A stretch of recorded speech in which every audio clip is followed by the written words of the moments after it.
But because they're programmed to have a scapegoat, and the scapegoat was chosen before the season started, riding from last season into this season, it's D'Lo. If everything's go wrong, blame D'Lo.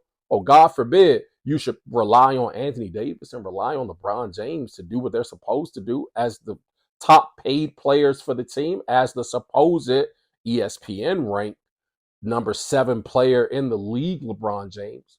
Numbers 10 or 11, Anthony Davis, according to ESPN ranks. Get the fuck out of here. They're not supposed to rely on these dudes, but you're not getting nothing from nobody else. They are getting a contribution from everybody else. The problem is not the lack of contribution.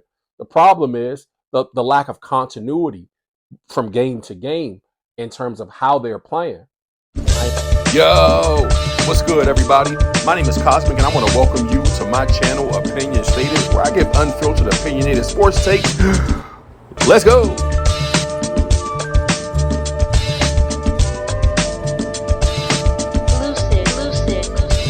Guy is in a 6-game slump. I know a guy that was in a 2-year slump, and ain't nobody say a word. Who?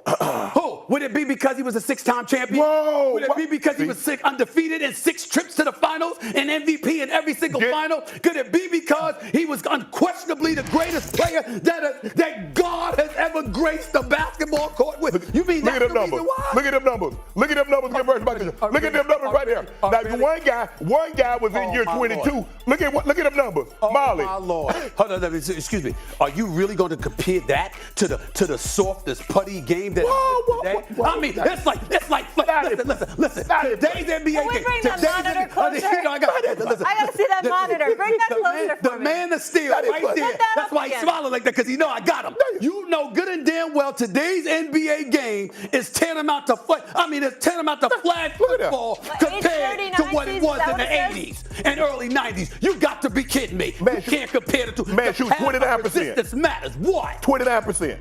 We done went through a slump. Wasn't a 3-point shooter. The threes wasn't implemented. The threes existed, but it wasn't implemented to the degree that it is now. The days of Mike D'Antoni with Steve Nash and all of those guys changed the game. If he could have made him, he'd have shot him. You got cats now. If he could have made him, he'd have shot him. Listen, we see it. Excuse me. If he could have made him, he'd shot him. I saw the brother drop about 6 in the first half of an NBA Finals game against Portland. Did you forget that? And by the way, my guy hit 9. By the way, he wasn't 6'9", 250, but he still went to the hole all the time. All the time. What are you talking about? Whoa. You have no argument here. Hold on. Was he going to the hole when he was in Washington? Who? Mike. Not as much. Of course not. He was 40. My guy, 40. Again, I'm going to hold on. You just told on yourself. I'm going to repeat this again. Today's game is tantamount to flag football compared to the NFL. The NBA now, and I'm not disrespecting the players, I'm talking about the game. Shannon, and how why the rules are you have smiling? changed. Do you agree with him? Are you going to deny that the game is considerably softer today than it was? It was far more physical back in the day. But I believe the players are more skilled now. Okay, I'm not even refuting that, but I'm saying to you, if you could if you could get called for a foul for passing gas. Yeah. In today's game. Last year, and when Michael Jordan was playing, you were getting mugged and they would still work. You wouldn't even get a flagrant. You were. All right, hold on. What are you talking about? Stephen A., we're going to break in a second. I know where Shannon stands. He's just saying, not a break. We're going to football. Jeff Statter's saying right there. But you're saying I'm hype on this. I don't know if his mic is working. Preaching. He's all hype, but you're saying for LeBron it's a bad stretch. I believe it's a bad stretch. I don't believe it's foreshadowing. So where are you? Because you've thrown out a lot of narratives. Like, did he just come back for his son and check out? I'm saying to you, LeBron James is still on the Mount Rushmore, one of the greatest players to have ever lived. He's one of the greatest players in the game right now. Okay. I'm not taking that away from him. What I'm saying is he's not what he used to be. Yeah, we don't. There is some slippage. Okay. And when you're playing on a team that clearly ain't going any damn where unless he leads them at age 40, there does come a point in time where you as a basketball fan are asking, well, damn, since you're a 4-time champion, why be a part of this? Yeah. Why? Why? But did you think it was going to be this way? Yes, I didn't expect much from the Lakers this year. So you felt like he should just... I would listen, personally speaking, we all know me. We know it's about my social life in May and June. I want to be in L.A. I mean, I ain't going to apologize. I want to be in L.A. and Miami. That's my dream. I'm still mad that during the lockout, Miami and L.A. played in the finals. All of these years, that was my dream matchup, and they had to do it in a bubble because of COVID. I'm still depressed about that. That's my dream scenario. But that's the only reason. Jeff, you can come out, by the damn it, I found myself rooting for the Clippers half the time because they're in Los Angeles. I mean, this is what I'm trying to talk about. I'm not going to apologize. Hey, but Bala, you know what? Let's get Jeff a chair. Come But you know what? I wish LeBron James could have taken 4 years off during his career. 5. Do you feel like that was Shannon, some longevity? You should be ashamed. You are scandalous. That is nonsense. Scandalous. Hold on, Jeff Saturday. Hold on for a second. This is the thing that shot. I want America to see that. I want y'all to put the camera on me, damn it. I want a ISO shot right here. This is the problem with Shannon shot right here. This dude in the weight room, he got man of steel. He got muscles coming out of here. He work out all the time. He's the epitome of physicality. Yes. But he going to ignore how physical the game was when MJ was playing compared to what it is now for LeBron. He just said he got 4 years off. Can you imagine? He needed 4 years off. Molly, Yeah. can you imagine if LeBron James had said he need timeout because he was mentally and physically fatigued? Can you imagine? The media would have been all over him. Did he say it, Stephen A? I just want to know one thing. No, you're right. Did he say that? Yeah, but remember what happened, though. Let's be sensitive to that. Yes, yeah. but I'm at the first go round, this first time. We know what about the next time? What about the next time? Well, the next time he retired. He only came back for ownership. That's the point. We don't do that. You don't do it. You don't come back for ownership? Really? Really? What? Was he coming back? Something wrong with you. Hey, come back. So look, I'm gonna stop it right there. I've heard enough. Nobody has to dignify the years. First of all, Michael Jordan retired the first time, for you kids who don't know the history. And for those of you who like to conveniently try and forget, Michael Jordan retired the first time because his dad, who was integral in, everything that he did in his life, suddenly passed away and was murdered, right? And so he walked away from the game because he, just felt like, man, he just didn't have, anything more to play for. He had already achieved his goals of winning championships, which he had set for himself. He was good. The game just didn't hit the same because he wouldn't have his dad there to support him, who had supported him and believed in him. From his times in high school where he had his struggles, didn't even make the team, through college, into the pros, into him being, touted as the greatest even back then. Touted as the greatest. I'm not saying that what he had done up to that point had made him the greatest, but nobody has to dignify him stepping away from the game to go and then play baseball, and then, realizing that, like, man, the childhood dream of baseball may not have been in the move. Let me go back and play the game that I really love and that I've really mastered and cultivated and honed in on some greatness. So he came back. Nobody's got to dignify that. He retired, he came back. He won 3 championships before retiring, came back, won 3 more. After that, Jerry Krause had already said that he wasn't going to bring Phil Jackson back. Jordan's contract was up. Scotty and some of the others. Mike's like, well, that's where the last dance comes into play, because he's like, well, I guess this is our last dance, because unless Phil's coming back, I'm not coming back. So ceremoniously, he decided to retire after their second three-peat was secured. Walked away from the game for 2 years, decided to come back in his years with Washington after, as Stephen A. Smith has detailed accurately, you know what I mean? He had like a 5% ownership stake, had to give that stake up in order to suit up and play for the Wizards. But I think that at that point, he wanted to prove not that he could still play the game of basketball, but that he could help the team that they had there, you know what I mean, and help the organization at large, at least win enough games to make noise in the playoffs, drive some revenue, you know what I mean, for the deep pockets of those others who were affiliated with the team, and to impress A. Pollin and be like, bro, look, if I need to, I'm willing to lace him up and get out there and play to boost revenue here.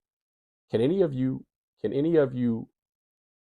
I mean, with a straight face or with a right mind, deny that Michael Jordan announcing that he's coming out of retirement to play for the Wizards? Can you deny what that did for ticket sales? Can you, with a straight, honest face, like, imagine that did not sell out games? I lived in D.C. at the time, still living at home at the time. I saw a 39-year-old, 40-year-old Jordan score like nearly 30 points in the first half, like in person.